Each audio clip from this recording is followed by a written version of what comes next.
Tip 3. We all know there are countless ways to ask the same question. For example, if you wanted to know someone's name, you could ask, "Hey, what's your name?" "Name, please?" "Dude, name?" "Can I know your name?" And many more variations. The same principle applies when interacting with LLMs. Sometimes, the AI might not fully grasp the intent of your question. When that happens, rephrasing your question can make all the difference.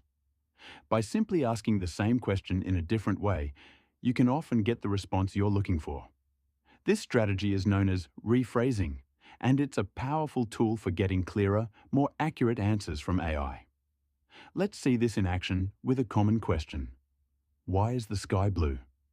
The AI might provide a satisfactory response, but if you're looking for a more detailed explanation, you could try rephrasing it. Can you explain why the sky appears blue during the day?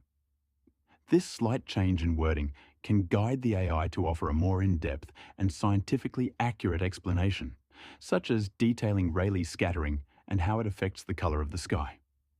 In conclusion, if the initial response doesn't quite hit the mark, don't hesitate to rephrase your question. This simple adjustment can help clarify your intent and lead to more precise and informative answers.